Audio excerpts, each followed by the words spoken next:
non so che viso avesse, neppure come si chiamava, con che voce parlasse, con quale voce poi cantava.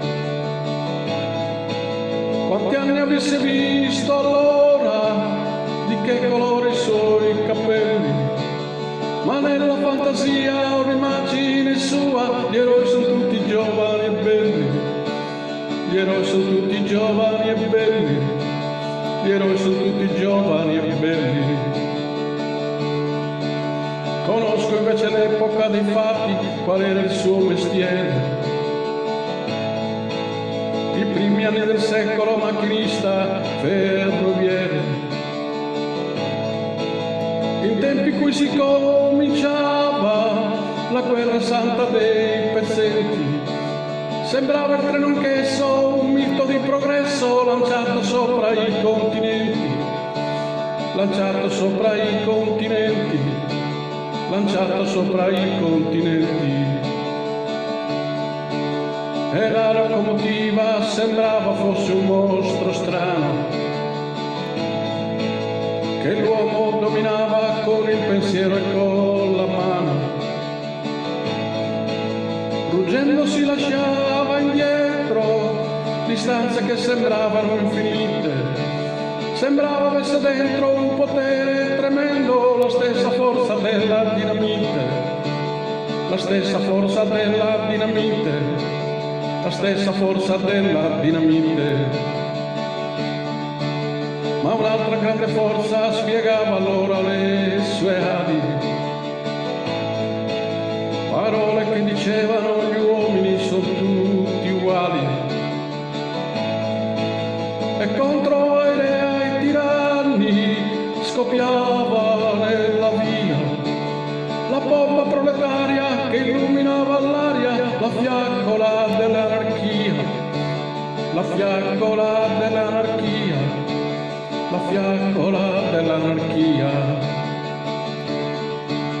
Un treno tutti i giorni passava per la sua stazione, un treno di lusso, lontana destinazione.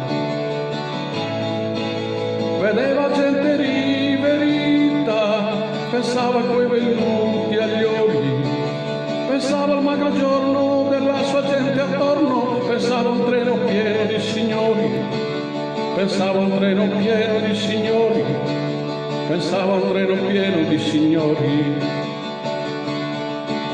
Non so che cosa accadde perché prese la decisione, forse una rabbia antica, generazioni senza nome, che urlarono vendetta e accecarono il cuore. Dimentico pietà, scordò la sua bontà, alla bomba sulla macchina a vapore, la bomba sulla macchina a vapore, la bomba sulla macchina a vapore. E sul binario stava la locomotiva, la macchina pulsante sembrava quasi cosa viva, sembrava un giovane puledro che appena liberato il freno mordesse la rotaia con muscoli d'acciaio, con forza cieca di baleno, con forza cieca di baleno, con forza cerca di baleno. È un giorno come gli altri, ma forse con più rabbia in corpo. Pensò che aveva il modo di riparare a qualche torto. Salì sul mostro che dormiva, cercò di mandar via la sua paura, e prima di pensare su quel che stava a fare, il mostro divorava la pianura, il mostro divorava la pianura, il mostro divorava la pianura. Correva l'altro treno ignaro quasi senza fretta, nessuno immaginava di andare verso la vendetta, ma alla stazione di Bologna arrivò la notizia in un baleno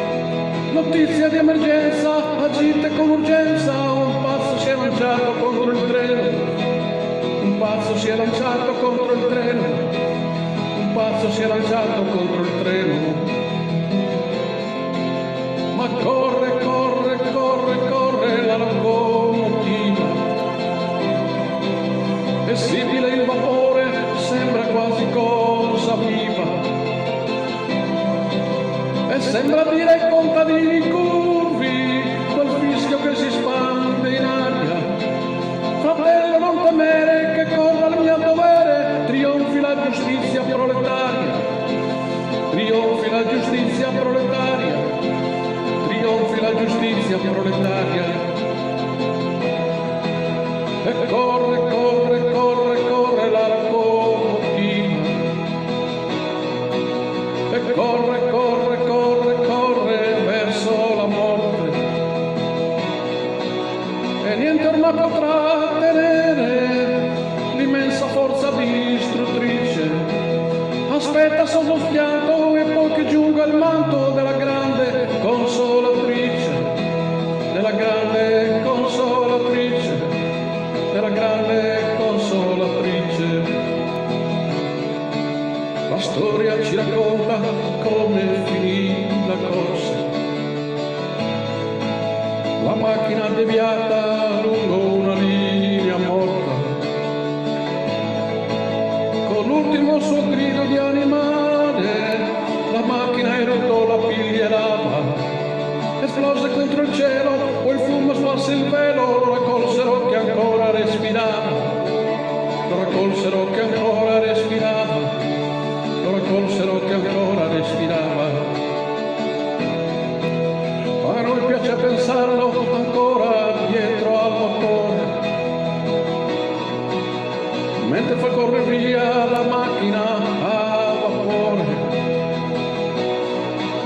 e che ci giunga un giorno ancora la notizia di una locomotiva come una cosa viva lanciata bomba contro l'ingiustizia, lanciata bomba contro l'ingiustizia, lanciata bomba contro l'ingiustizia.